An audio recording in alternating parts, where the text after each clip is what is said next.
Namaskaram and good morning to everyone.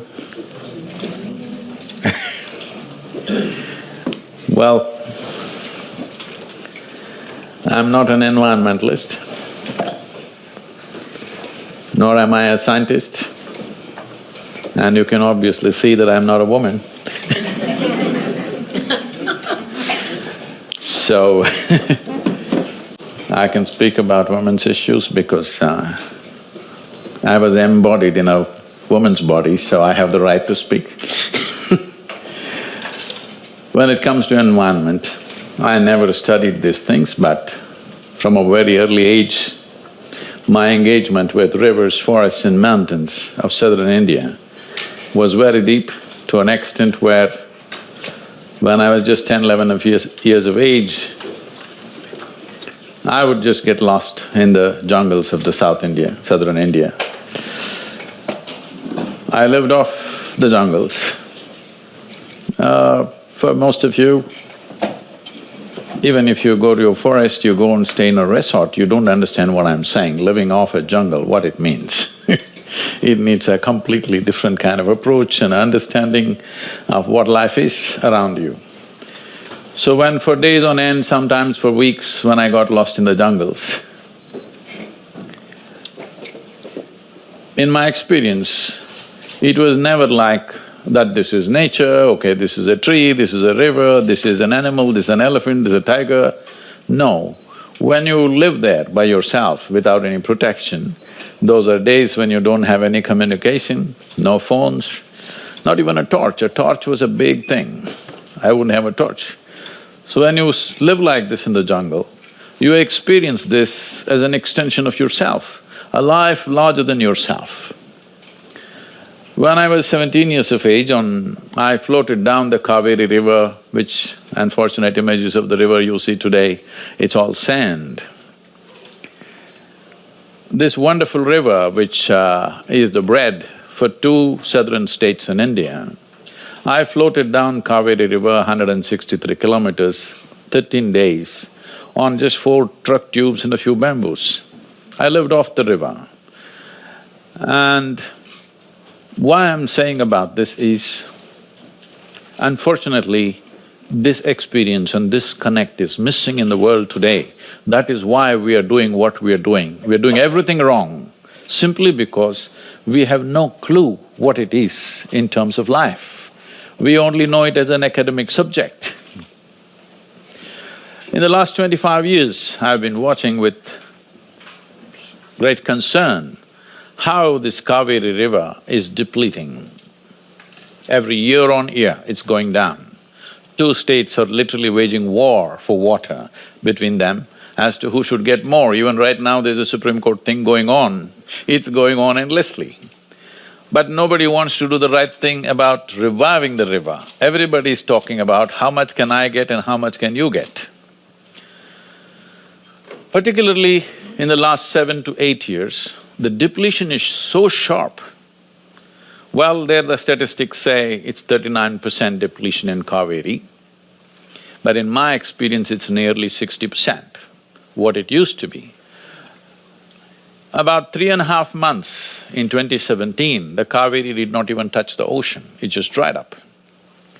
When we launched a painting competition in over 130,000 schools across India, you won't believe, lot of children painted river. River in their mind was just sand. They actually painted pictures of sand, not of water. That is how the future generation understands a river, that it is a large bank of sand. That parents are taking them there in the moonlight when it's cool and they play in the river, that's just sand, no water. So this is where we are driving it. I don't want to go into all the statistics in terms of what is the level of depletion across the country. It's phenomenal. On an average, all rivers in India have depleted 60%. From what I hear, all rivers across the world have depleted about 35%. For this, there are many reasons, but the fundamental reason is you and me have not been concerned enough about it. There are many, many technical reasons that we can go into, but essentially, we have not activated a large mass of humanity to be a part of it. Ecological movements means always 15 people standing in the street corner and protesting about something. Everybody thinks these are some eco-nuts.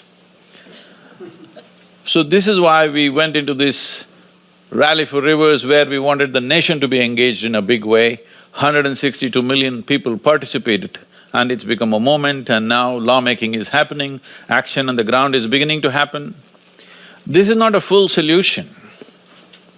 Solution needs lot more effort and time and a sustained effort. It's not like we do something this year and forget about it, next year it's not going to work. What I see is right now, it's wonderful that tomorrow they're launching this a decade of action for water revival or river revival. If we do it now, I would say in 15 to 25 years, we can bring back the rivers of this world at least by 20% up. If we do it after 10 years or 15 years later, let's say we start 2030 and then start working, it will take 100 to 150 years to have the same impact. This I am not saying with any kind of statistics attached to it. I'm watching these things every day. I live in this world and I have a certain sense of attention to what's happening. If we don't act now, the recovery will take much, much longer. And in this, when water becomes scarce, the first person who suffers most is the woman, always, in the rural societies. On an average, they're saying in the world, a whole lot of women, nearly about 800 million women, take 6 hours just to gather water for their family. 6 hours. I want you to just imagine, 6 hours of your life goes into just getting water. And obviously, when you have to carry water, all the beautiful things that water does to you and me on a daily basis, that will not be possible. Barely drink and make sure your children are fed or something like this, beyond that it will not go. So water shortages always hit the women first and then the others. So right now we are still in that state in this world, it is hitting the women very badly. Men are still managing to drink arak when there is no water you know. But that will go after some time, they will also suffer. Right now they think they have a solution in a bottle, but that solution will go after a while. So what is the solution for this? See, one thing is agriculture. In India, agriculture consumes 84% of the river water. In the rest of the world, it averages somewhere around 68 to 70% of the water is consumed by agriculture. In Europe, it's around 25%. In America, it's around 40%. Why this is so is there is a distinct difference between nations which are located from 0 to 33 degrees latitude and what is above. So generally, whatever I speak is within 33 degrees latitude because here the precipitation is of a certain kind. For example, in India, the precipitation or the rain is approximately 45 to 50 days in a year on an average across the nation.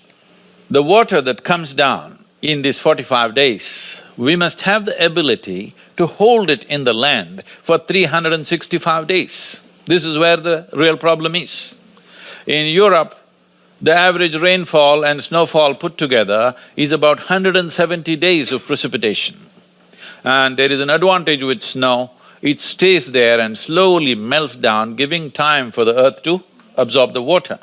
But when it comes to heavy monsoon showers, if you don't have the necessary vegetation to hold it, the moment it comes, it's a runoff. And the runoff causes enormous damage both to the soil and agriculture and the lives of the people. Every year during monsoons, hundreds of people die because surprise runoffs will happen, that what you did not expect, that much flood will come all of a sudden. So the fundamental thing that we're aiming at is, we need more vegetation. We don't have enough vegetation for the number of people that we have right now. Well, in all this, the elephant in the room is population. Nobody wants to talk about it. It's about you and me. That we are nice, but we're just too many, you know. The beginning of 20th century, we were just 1.4 billion people. Today, we are 7.35 billion people. So, once the human footprint on the planet increases, every other creature, who are all eco-friendly creatures, from a worm to an insect to a bird to an animal, every one of them are continuously working for the ecology and the well-being of the ecology on this planet. All of them are withdrawing. Nobody has calculated what is the insect population at the beginning of 20th century and what is the insect population now. Nobody has calculated. There is no way to calculate probably, but I think it's dropped down by 50% or more. I must tell you this, when I was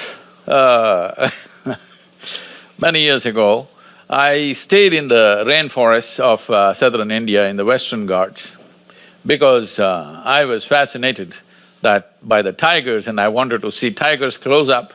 So for about 23 days, I stayed in the jungle by myself. By day 4, my food got over, so I tried to live off the jungle. And by 7th, 8th day, I lost my jacket somewhere. And by about 10th or 12th day, I lost one half of my shirt. Don't ask me how it happened. But I had only half a shirt. But I didn't have the mind to get rid of it because that was a little bit of support in the night. So when I lived there, I had very close encounters with elephants, tigers, panthers, big buffaloes. But after I come out after a little more than 3 weeks, when I look back and see what is the biggest impact, it was the insects. Oh my God, what they're doing in the jungle is unbelievable. The coordinated work that they're doing, the orchestra that's going on in the rainforest in the night is so phenomenal, and they're saying and doing something that none of us can figure. What I noticed is, in the Western Ghats, exactly at 2:15 in the early morning, one set of insects will stop their concert and another will just start. Repeatedly, every day I saw exactly at 2:15 in the morning. They're doing something that we haven't even figured what. They're doing something so coordinated and so fantastic that we really don't know what they're doing. Today, some scientists are saying if all the insects on the planet die today, that means life on this planet will end in the next 18 to 30 months.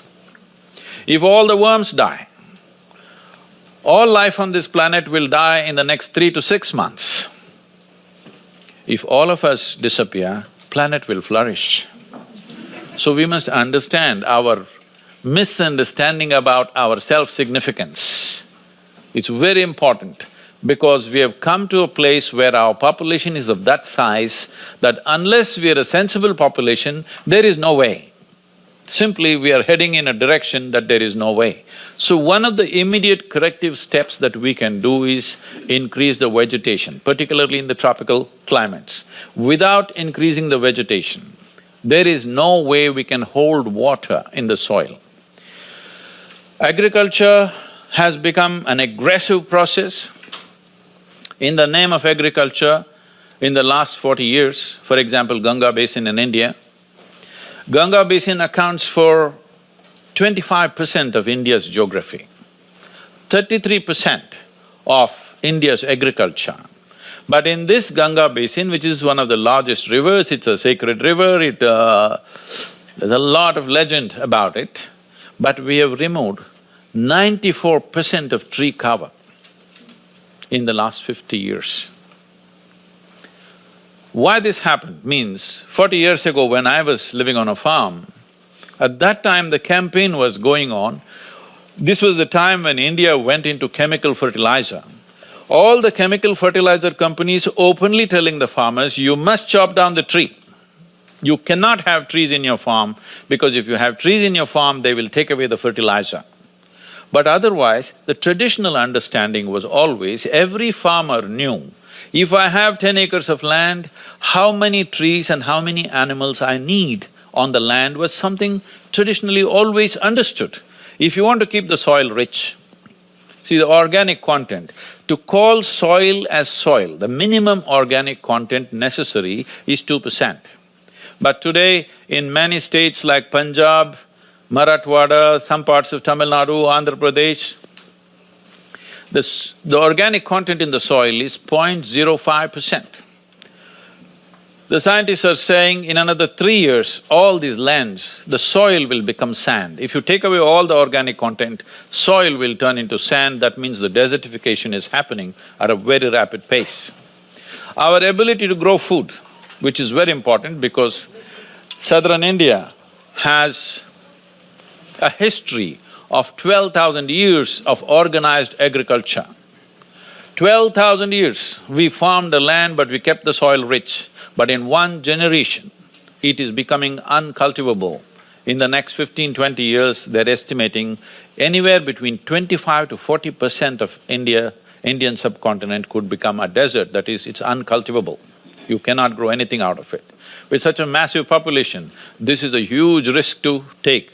So what we are looking at right now is, first thing is vegetation and vegetation and vegetation, to bring back as much vegetation as possible, particularly around water bodies, rivers, lakes, ponds, everywhere we are trying to bring back vegetation because without vegetation there is no organic material to keep the soil in such a way that it is capable of holding some humidity within it. In all this, there is a significant role for a woman to play because always in every family, conservation is always done by the woman. In so many ways, whether it's economic conservation or physical resources, whatever there is, especially in rural societies, women are always the conservators. But today we put them into a very uncomfortable situation. This is not a new situation. For example, the lack of toiletry spaces and facility, this was perfectly fine 25–30 years ago because they could go sit somewhere in their field, that was a private place. Now it's happened like this, there is no private place anywhere. Everywhere there are people, everywhere there are automobiles, everywhere there are stupid cell phones that somebody will take a picture of you. Really, it is not a small thing. It is not a small thing. You get caught in your toiletry position on a photograph, your life is ruined in the village. Your life is literally ruined because somebody is looking at this and grinning at you. It's kind of… once you take away that little space that a woman needs, this is a simple way of exploiting, that if you take away that private space for a woman, then she'll never come forward, she's always on a back step. It's a very simple way to exploit a woman is that you don't give her that little private space that she needs for her own toiletry needs and little bit of privacy. If you take away that one thing, then suddenly you will see that she is always on back foot. So this has to change. As a part of this, the government of India has built over 16 million toilets in the last 4 years. It looks like a big number, but we are 1.3 billion people. And not only that, there are other cultural and also the water deficit areas. Even if you build a toilet, nobody wants to use it because there are water scarcities in the area. So we are trying to solve this on many different levels. I will tell you my experience. Well, almost 25 years ago, when we first went to set up this yoga center in southern India, it's about 35 kilometers from the city. We're in the… at the foothills of a mountain. So every day when I finish my programs at 9 o'clock in the city and I drive somewhere around 9:30, I'll pass through these villages and it would be most embarrassing for me because many women will be sitting on the roadside for their toiletry requirements. They can't go in the morning because morning there'll be men out there. So they go in the night, in the evening, in groups. And when the car headlamps flash, they would just put their heads down and I would feel so terrible. I would wait in the city for 2 hours before I drive so that I'll drive there around 11:30, by then everybody's gone. Then we decided, let's build a toilet. So these 2–3 villages that I have to pass, I said, we must build toilets here for the women. So I went visiting them and these are small homes that the government of… the state government had built for them. For them it was overwhelming to have me in their homes, but when I walked in, I was just looking around. Then I found a toilet in their house. And I said, but there is a toilet. But then they said, Sadhguru, how to do it inside? Forever, for ages, toilet means it happens in the fields. How to do the toiletries inside the house, they feel it's a kind of a sacrilege. That is when I understood, so if you provide a private toilet, they won't use, they need a public toilet which is functional and clean, which is a challenge. Because most of the men are not potty trained. Yes, once they use it, nobody can use it. You know this. So, this process is going on right now to bring awareness how to use a public toilet so that the next person who comes doesn't feel like not coming here and going sitting on the street somewhere. How to make it that way, and also the water is a big challenge because somebody gives a small piece, donates a small piece of land, we go and build toilets there and we beg for water from somebody and put one little pipeline. But in summer months, that guy cuts it off because he wants water for his fields. So this goes on like this. So there are solutions for this, we've come up with various solutions, but the important thing is execution. It is such a massive level of execution. Governments are doing what they can do, they're providing subsidies and stuff, but still without the involvement of the community and the responsible way of handling it, there is no solution. You can build toilets, somebody is tying goats inside the toilet. Somebody is using it for some other storage purposes, so all kinds of things. So this needs a national movement. This is what has been unleashed now in the name of Swachh Bharat, that a national movement. So the Rally for Rivers is very significant in this direction because one thing is, right now in Maharashtra, this is beginning to happen now, it's on the ground, the detailed project report is ready and we are planting, what is 15 crore trees now, what is that? 150 million trees in the coming year. On the riverbanks, we've taken up 2 tributaries. One reason why we are taking tributaries, not the main rivers, is people have forgotten that rivers exist only because of tributaries. For example, Kaveri, this river, had over 72 tributaries about 40 years ago. Today, 37 of them have completely vanished. We're looking at the main river and wondering why the water is not flowing. Because still we have this fancy idea that rivers come from heaven and land in somebody's hair and drips down onto the ground, all these kind of things. People have not understood the mechanics of how a river is made. So this is one thing on the ground we are trying to bring into our understanding. First of all, to bring the focus to the tributaries. We have identified 110 tributaries across the country. We want to make sure every school child knows at least the names of the tributaries in their state, because these are feeders. Without these feeders, there's no real river. So this is a massive process, this is not going to happen overnight, but a time has come that if we… See, I'm not trying to paint a doomsday picture, because wherever water shortages have come in rural India, a whole exodus has happened from those villages to the city. If massive exodus of rural populations move into the city, you can look forward to some terrible civil strife, the kind of civil strife that you've not imagined possible when people don't have water to drink. So this is not to paint a doomsday picture, but a time has come, if we do not change our direction of how we operate, this is going to become a reality.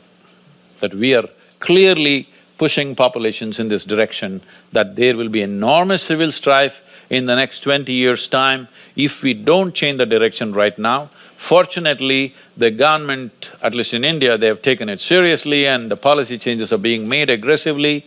And I found that, after the rally, after this 30 days of driving, the next day I presented the document to the Prime Minister at 6:15 in the evening. By 11:30 in the morning, we get a phone call from the PMO that they have formed a special group to look at this and they want a soft copy of this. I was surprised, in less than 24 hours, that there is action. When it comes to ecological aspects, never before governments have been so agile. Fortunately, they're agile, they're determined in the states, lot of action on the ground beginning to happen. Budget is being allocated in a big way. So, as we are capable of creating problems for ourselves, we are also capable of coming up with solutions. In this, the role of woman is important because in the sapling making is a little gentle job. It's not like plowing the land and doing something, it needs a little care. Somewhere in the backyard you keep it. We have estimated that in many of these states where massive plantations are going to happen in the coming years, we have seen how this can be mainly given to the rural women. We see that very easily, without any investment, very easily every woman can earn something like 25,000 rupees per year simply in her backyard, just with wastewater she has in her home. And this will be a massive economic process for the women. One important thing that needs to happen as we try to enhance water holding and other things, consumption has to go down. Everybody says, when I'm brushing my teeth, I will turn off the tap and I've done my business. Well, it's nice, the gesture is wonderful, but that's not a solution. That you turned off your tap when you're brushing your teeth, the gesture is wonderful, I respect that, we value that, but it is not a solution because 84% of the water is consumed by agriculture. So one thing we are pushing towards right now, it is being looked at how to make a policy framework out of this is, there are two basic problems to the Indian farmer. All of you should know that there has been a tragedy of in the last 10 years' time, over 300,000 farmers have committed suicide, not being able to pay back their bank loans. So why does such a big bank loan happen, first of all? Why does somebody get into a debt that he cannot pay back? Essentially, it's because of his investment into irrigation and his land holding is very small. The average land holding in the country is about 1 hectare or 1.2 hectares. So in approximately nearly 3 acres of land, he has to create his own water resource. So the only solution is bore wells. Bore wells, as I know, when I was doing farming 40 years ago, I put a bore well, only about 80 feet bore well, and at least 8 months in a year, the water was flowing out by itself, no pump. Naturally it was flowing out, only about 4 months I had to pump. Rest of the time, water would just flow out and I would just use it as it is. Today in Coimbatore city where we live, the bore wells have gone to 1,200 to 1,400 feet. All the palm trees in southern India, their crowns are falling off because no tree is capable of putting its roots to 1,200 feet. Every home has minimum 1 or 2 bore wells. I was just talking to a farmer in our area, a 27-year-old young man, very enthusiastic, wanting to do farming. He's shifted to organic farming now and his life could be saved because of that. I was just talking to him and I asked, what's your water source? He said he has sunk 9 bore wells. 9 bore wells in 3 acres of land. He's never going to make this money. He has to either sell his land or run away somewhere or hang from a tree. This is all the options he has. He will not make that money because it's over 1 crore rupees, which means over 10 million rupees he has spent on 3 acres of land for water. So one big push we are doing right now in the country is to aggregate irrigation with micro-irrigation. We have… the Rally for Rivers board has been in consultation with all the micro-irrigation companies to aggregate irrigation. If you… right now I think it came up on the video, we have aggregated farmers, not the land, only the irrigation and the marketing. The farming he still does individually. If we aggregate irrigation, if the burden of irrigational investment goes off him, companies can invest in this and farmer can pay a rent for the micro-irrigation. From my experience, what I know, even in our own organization, where people are trained and they're doing things meticulously, everything. In spite of that, micro-irrigation systems don't work beyond 3 to 4 years generally, because somebody goes and digs it up, an animal steps on it, something happens. They're all putting it on the surface because they're afraid maintenance is difficult in the subsoil. If it's on the surface where the temperatures are over 35 degrees centigrade, the surface evaporation is around 75 to 80%. 75 to 80% of the water is evaporating. What irrigation are we doing? Unless you do it subsoil, it doesn't work. Subsoil means it needs some expertise to manage this. So this is the reason we want large corporations to manage micro-irrigation systems and farmers pay only rent per crop. And we want this entire FPO or farmers producers organizations to flow not out of government policy, but out of financial institutions. That right now they're giving loans to individual farmers. The simple thing, I don't know if you people, anybody here can influence this, the simple logic, and we are operating like this in this box for a long time. Individual farmers get loan, but if farmers organize an FPO, they won't get a loan because there is no hypothecation of land. Only if land is secured. Believe me, even on paper, if you have secured the land, you're never going to go and get his land in the village. No bank official dares to go and get a farmer's land forcefully. It's never going to happen. It's just a fool's paradise. Instead of that, if we fund an FPO, let's say 10,000 farmers come together, and now there is a commitment, and now there is a certain responsibility, and farmer is one guy who's not going to close his business and go away. If you finance a small company, if they run into loss, they will close it down and go away.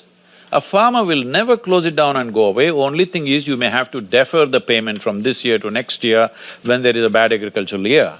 But the question of financial security for the company or the bank which invests in this is never there, but unfortunately the international banking policy says, unless it's a secured loan, this is the level of interest, 18%. This has to change. We are trying to bring this policy change in the country, because without aggregating irrigation, without taking the debt burden of irrigation from the farmer, there is really no way out, because the holdings are so small that it is simply not practical to irrigate them. And the market, again, he's a small farmer, he doesn't have cold storage, he doesn't have market access. This farmers producers organization that we started 4 years ago, we have done nothing on the ground. This is, I'm telling you, on the ground we have done nothing. I've just put 3 young boys on the phone. Morning to evening they are on the phone continuously, negotiating and renegotiating. You won't believe, the farmer's income has gone up over 100% without doing any work, just by negotiating. Just to tell you what happens is, this is a coconut, arecanut growing area. The merchants come, he goes to a big farmer who's got a big heap. He offers last year, we have settled this from the last year, 56 rupees per kilogram. He goes to a medium farmer who has a medium-sized heap, 35 rupees. He goes to a small farmer, 26 rupees. On the same day, the same produce in the same area, the small farmer gets 26 rupees, the big farmer gets 56 rupees. We have made sure in the last 2 years everybody gets 56 rupees simply because we have aggregated the marketing. And this has made a huge difference. So these kind of interventions must happen, means there must be aggregation of irrigation and aggregation of marketplace. In this, women have a significant role. Once they are handling the marketing process, one thing that will happen to India is, if we aggregate India's irrigation in micro-irrigation system, right now every day the farmer is going to his land, not necessarily because there is some agricultural activity. One thing is to just switch on the pump. Another thing is to just establish that this is his land. Though it's been his land forever, still every day he has to go and establish, this is my land. If large companies take over irrigation, if the farmer doesn't have to go and switch on the pump on a daily basis, he has to go to his farmland for active agriculture, I'm talking. He has to go to his land only 60 to 65 days in a year. That means we will be releasing the hands of nearly 500 million people for 300 days. The amount of allied and alternate and value addition industry and craft and other things that can come up in this is tremendous. That if we know how to harness this, there's a tremendous revolution waiting there. In this, the role of the woman is very important because the man is always going out to do what is considered to be hard work, which is not every day's work, but he has to go there because in case there is a fight, he is the one who is there. The woman is the one who is taking care of all these things. Somebody comes, she says, what's the price and this and that.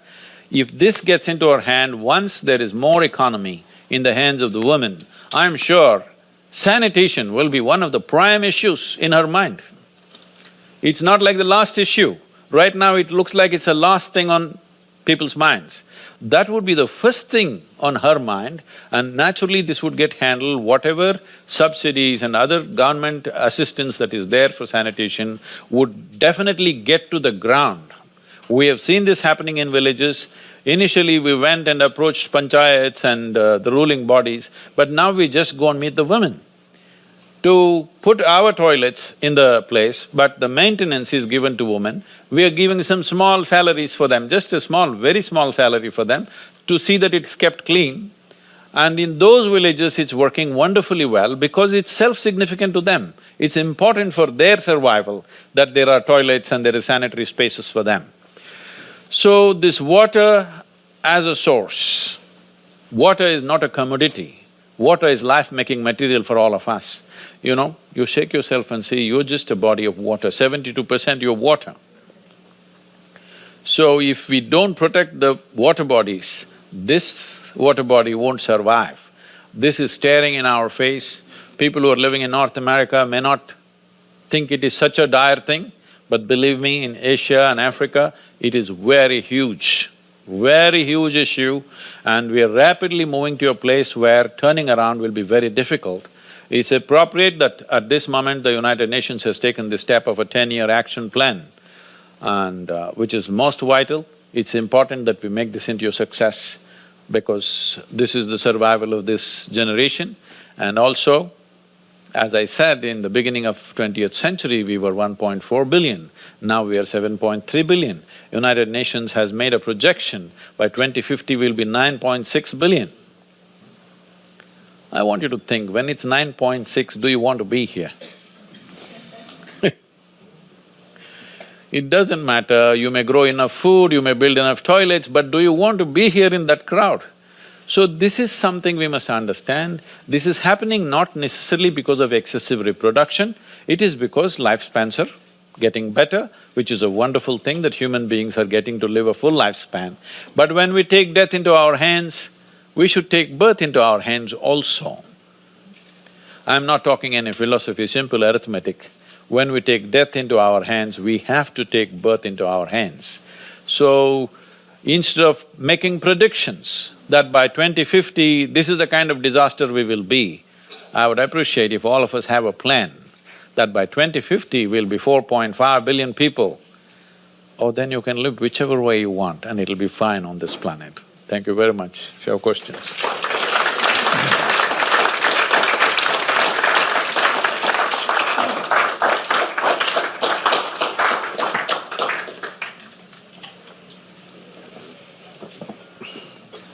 Sadhguru, thank you so much for that amazing talk. What do you recommend that we can do to help you from New York with this cause?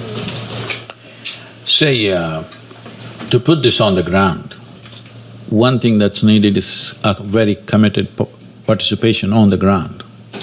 Fortunately, we have managed that like never before. I just gave a call to the youth in India that this is the situation. Now it's our choice. Either we are a vain generation, we just complain and we died, or we did what we have to do. So if you want to do something, you don't have to give up your life, give 3 years of life to me. Only qualification is, you should drop one thought in your mind, what about me? 3 years you live without this question, what about me? We'll solve this problem. So today, hundreds of young people, men and women, they've dropped their jobs, some of them they've dropped their final year education and they're here for 3 years and they're coming. We're taking 40 at a time and training them and putting them on the ground. Every month 40 people are going on the ground. Highly qualified people, holding good jobs, they have given up their jobs and they've come. 3 years I told them I'll give them food and clothing, that's about it. So that commitment we are seeing in the youth, but it also needs a huge financial backing. Whether the governments, both state and center, will be able to take care of everything or not is a big question. One important thing for a movement like this is, it must get quickly on the ground and people should see the result very quickly. If you don't show them any result in the next 1 or 2 years, people will lose their interest. They'll go and do something else, okay? So, to make that result happen as quickly as possible, one thing is a fund. We need a big fund so that wherever there is slowdown of government, we must be able to infuse that fund. A group of responsible people, if they own this fund and disperse this fund according to the needs of the projects on the ground, governments have allotted money, but the government procedures everywhere and particularly in India takes time. Now the monsoons come end of May, I want to plant then, but the government sanction comes in October. This is the usual case. For whatever we have done our work, all these 36 years, has all happened out of our own funding. That's what is effective. Wherever we waited for outside fund, what has to happen today will happen tomorrow and it's no good. It's simply no good. If it doesn't happen in a timely fashion, because nature is not going to wait for your bureaucracy. This day it rains, this day we must be ready, otherwise it won't work. This day there is a summer vacation for the schools, this is the time we can plant. You tell me to plant in September, how do I plant? There are no children, there are no students. How do I plant millions of trees if there are no children, no students, no young people available? So all these things are there. So if there is a fund managed by a responsible group of people, we can do incredible things on the ground, because right now we are trying to establish large manifestations. Right now we have taken up 2 rivers in Maharashtra and also in Karnataka it's coming up now, where we will transport regular agriculture around the river basins to tree-based agriculture. By moving into tree-based agriculture, we've already proven in small models that we have done in Tamil Nadu, farmers' income can go up anywhere between 3 to 8 times in 6 to 7 years' time. That farming can be made into a lucrative process. We've been doing some kind of a simple survey, and in Tamil Nadu, when I asked all the farm leaders, you saw some of them sitting there, how many of you want your children to go into farming? Less than 1%. Right now, India has a latitudinal spread, that is, from Kanyakumari to the foothills of Himalayas, there is weather and soil conditions where just about anything you can grow on this planet, you can grow in the Indian subcontinent. And we are the only nation with a population which has an intrinsic knowledge about how to make this magic of transforming mud into food, which is nearly 60% of the population. In United States, such a population is less than 2%. In India, we have 60% of the population who have this intrinsic knowledge, we have the land, we have the weather. Only thing is, if you let this 15 years pass by, then you will see that knowledge will go away, because today there is compulsory education in India. If you go and work with your father in the farm, it's called child labor and he gets arrested, the father. Yes, unfortunately. So all the crafts we have killed, all handicrafts we have killed, because if you sit with your father or mother and weave a basket, this is child labor, somebody will come and arrest you. Now if you go to your farm, somebody will arrest you. So no children are going to the farm, everybody is going to the school, learning algebra. I don't know for what. So we are going to lose this intrinsic knowledge that we have, because over 12,000 years of organized farming, there's an intrinsic knowledge. He may not know any agricultural sciences, but he just knows how to grow a crop.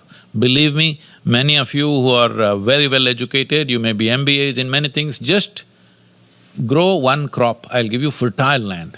Believe me, you can't do it. It's so complex and it's so timely, it so meticulously needs to be done, otherwise it won't happen. He looks illiterate. Just because of his looks, we're thinking it's some incompetent job. No, food is the most important thing in our lives. We might have forgotten because we've had our breakfast. So this capability is going to go away, so we are trying to make some policy changes. So we are trying to manifest large-scale manifestations where shifting to tree-based agriculture, how it is one of the most lucrative activities you can do in the world. We have proved this in Tamil Nadu. The Vietnamese farmers have proved this, that their incomes from paddy cultivation to fruit cultivation, their incomes have gone up 20 times, okay?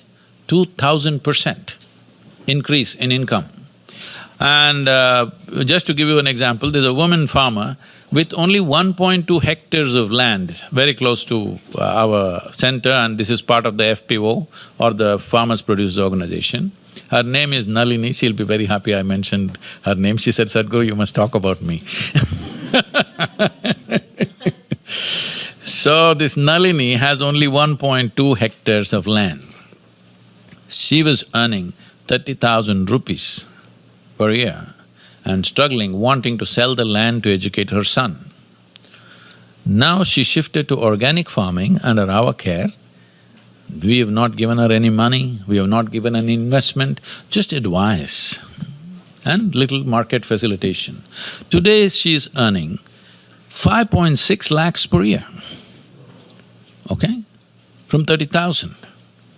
So on an average, an Indian farmer with 1 hectare of land earns $1,150 per year. She's earning $9,000 per year because she shifted to organic way of farming. This is the difference it can make. But right now the big problem with organic farming is, I do organic farming in my little piece of land, but you are there next door, you spray all the strong pesticide, all your insects are on me. So tomorrow I'll spray something stronger than yours so that they go back to yours. I mean, it's not going to work. Unless an entire region takes up to organic farming, it'll not work. And even this idea that there is something called a synthetic farming is a stupid idea. Farming is organic, food is organic, our bodies are organic, there is no question of doing this any other way. But unfortunately, in the last 30-40 years, we've taken a wrong turn. But it's time to fix this. For this to be fixed, support is needed. We are trying to see how to manifest large-scale models where, let's say, 25,000–50,000 farmers aggregate their irrigation process, where the debt burden is taken away from them, and we establish marketing agencies, commercially competent marketing agencies, not a illiterate farmer trying to go and trade his products. So if these two things are established in large models and we show the success of it, economic success of it, only then this will happen. Any amount of preaching on ecology is not going to bring results, we have to show economic success. So right now we're in the process of establishing that. With government help, as I said, government help comes but not always timely, there's a whole lot of process. If there's a responsible body which wants to take up one module like this, 25,000 farmers or let's say 50,000 or 100,000 hectares of land and convert it into organized irrigation and marketing process, that this is a huge economic success for the farmer, only then their children will go into farming. Once you show economic success, then there is no stopping that everybody will want to do that. Somebody has to facilitate it, that's all. So we want to set up these kind of modules in 2 or 3 different parts of the country where there'll be substantial exposure to everybody else. If that can be done, it'll be fantastic for New Yorkers. Sadhguru, thank you. Thank you very much for being here today and for giving us such leadership in a time when action is needed and when we're in such dire need of that kind of awareness. As consumers, as human beings, science has done a very good job of quantifying the kind of water impact that we have and the choices that we make when it comes from the things that we drink and eat, the packaging that they're put in, and also how those things are delivered to us. My question, in a world where temptation is increasing, where the things that we love the most, like chocolate and olive oil and denim jeans and cheeseburgers and everything else that requires so much more water than anything else, what advice can you give to the people in cities that are usually detached from nature and a lot of the consequences of our decisions? See, denim jeans is not a problem if you wore it down, but you're buying it worn down. That's a serious problem. If you wore down your pants, that means you're living in one pair of pants and it's wearing down, that's a good thing. But now you're buying it already worn down, but that's a different matter. So, see, there are two ways to approach this. One thing is we try to contain human aspirations. I see in California there's a big effort in this direction. In everybody's house in the front there is a Tesla parked, of course. So they drive the Tesla to the office, but then when they want to go out in the evening, they got a big SUV, it's a 6-liter engine, all right? So, containing human aspiration is always a difficult thing. It's much simpler to contain human population. It's a much more sensible way to do it, because this whole idea that every other life is here to serve us, this must go out of our head. If you spend sufficient amount of time, if you just spend enough time with the ants, you will see they have a life of their own completely. Their traffic is better managed than ours. Hello? If you spend a little time with any animal, you will see they have an entire life of their own. Somehow we think we are the only life, rest are all here to serve us. This wrong idea, either through culture or religion or whichever way it's entered our mind, first thing is we have to get rid of that one idea. If we get rid of that one idea, we will look at, when we say life, we don't just mean you and me, we mean all life. As I was saying earlier, the planet can thrive without us, but cannot thrive without worms, insects, birds, animals, isn't it? Or trees, for that matter. So this has to sink in to our next generation. In our schools, ecology is not a subject, it is a space in which we live. It is our home. Maybe we'll build a box like this for ourselves, but the real home in which we are living is the ecological space. So this is not sunk in, because unless this sinks in, whatever we do is very patchy. Okay, we won't wear denims, we'll wear something else. Okay, we won't drive a petrol car, we will drive an electric car. But this is not a solution, these are all band-aid treatments for cancer. What we are suffering right now on the planet is a serious cancer. But we think by band-aid, as I said, I will turn off my tap when I'm brushing my teeth, which we always did. We did not even think it's ecological. Right from our childhood, our mothers always told us, you're not going to waste anything, you know whether the food that is served on our plate or the water that's… If water is served in the cup at a meal, we have to drink that water before we get up in our homes. Not because there was a water scarcity, that's how it was. What is served on the plate must be eaten, what is in the cup must be had. There's no question of leaving it and going away. So we've developed a culture of wantonness mainly because we think we are an exclusive life. We are not an exclusive life. Because other lives have included us, we have a life, but we have excluded them, for which if we do not consciously correct this, nature will do it to us in a very cruel way. It's my wish, being human beings, we will correct these problems consciously. Don't allow nature to do cruel things to us, and it will do. If we let it go like this, nature will do very cruel things to us. But being human, our fundamental quality is that we are capable of being conscious. We must solve our problems consciously, and this is the time. We can't let it go by now. Good morning, Sadhguru and everyone else here. Thank you. I feel honored to be in your presence. My name is Ajay. I study at NYU and I also work at the United Nations. My question is directly in line with the previous question. I think in this world of consumerism, the solution to all of this is spirituality. I see consumerism and spirituality. To lead a spiritual life, I think then most of the excess need is cut off. But my question is, they say I'm a classic example of no knowledge is better, some knowledge, total knowledge is power, but some knowledge is dangerous. I'm a classic example of that. Because I read spirituality, I read about philosophy, and then when I try to apply it in my real life,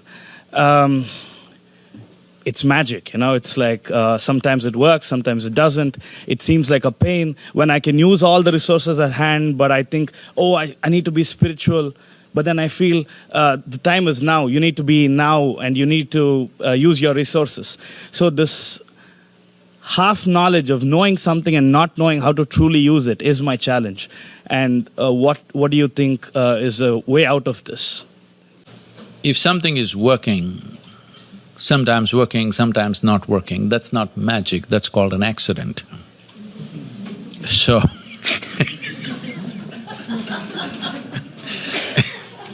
magic means something happened in a miraculous way, where it is not even expected to happen. But even what is expected, if it's not happening, when I say what's expected, you being healthy is expected of you, a young man. You being peaceful and happy is expected. If even that is happening haphazardly, you have become an accidental life, not a magical life. Don't fool yourself like that. If you become a magical life, even if you put you in a war zone, if you can walk with a smile on your face, then you're a magical life. Right now, studying in a university, being in United Nations, if you have problems, that means you're an accidental life. So first of all, this idea, spirituality is some quantum and materialism is some quantum, one against the other. No, there's no such thing. It's like this. Is it true that you gathered this body over a period of time? Or were you born like this? Born tiny, yeah. So you acquired this body. Whatever you accumulate and acquire, you can say it's mine. You cannot say it's me, isn't it so? Hello? I start using this microphone continuously and after some time I say, this is me, that would be madness. So you start using this body and maybe some brains. No, I'm saying this because you may think you are stressed, you may think you're anxious, you may think you're miserable, you may think you're depressed, you may have many exotic names. Fundamentally, your intelligence is turned against you, that's all it is. You may think there's an ecological problem, you may think there's a psychological problem. No, essentially our intelligence is working against us, isn't it? There is no other force coming and bothering you here. It is just that your own intelligence is working against you. Don't give it exotic names, just know. It's like this, if you don't understand this, take your right hand and punch yourself in the nose. Suppose if somebody tries to punch you, you have defenses. If your own hand starts punching you, what do we have to do? We'll have to tie it down. If it doesn't work, we'll have to amputate it. Yes or no? So right now, knowingly or unknowingly, every human being is doing this. Once their intelligence starts working against them, they will try to hold it down. What to do? Not able to bear the stress, evening I'll just have one drink. That one drink will multiply, as time goes by. What you're trying to do is amputate your intelligence. Intoxication means amputation of intelligence, isn't it so? So, you're doing it already. Is that the solution? No. If your intelligence worked for you, well, then you would be a magical life, not an accidental life. So, For all these ecological situations or whatever you think is… leave this word spiritual, it's the most corrupted word, just leave it. All that you have to look at it is, your body and your mind should work for you. If your mind took instructions from you, would you choose to keep yourself blissful or miserable? Make a choice, sir. Blissful or miserable? Blissful, that's all. Right now your intelligence is not working for you, it's working against you, your own thoughts and emotions working against you. I don't have to do anything to you, you know how to freak yourself. My name is Dimple. I'm from Bangalore, but I'm studying in Columbia University now. I know you touched upon this, but I'm curious to know what the impact of genetically modified plants are for the earth, and also what could be the impact of the movement of vegetarianism. The question is just this, if you have any machine, you must know what kind of fuel it is designed for. There's a whole science, you can look at this is not the time for me because we just have a few minutes.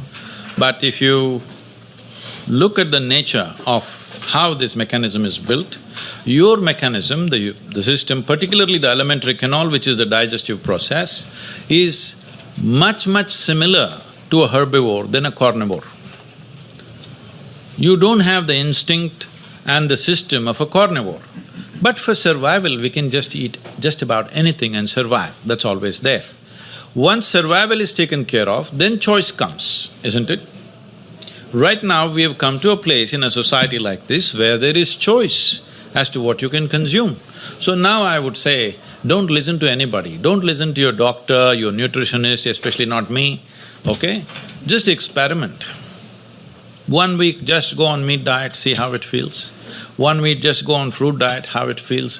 1 week, just go on vegetarian diet, cooked, uncooked, like this. One week you go, and 1 week mix up a few things and eat and see how it goes.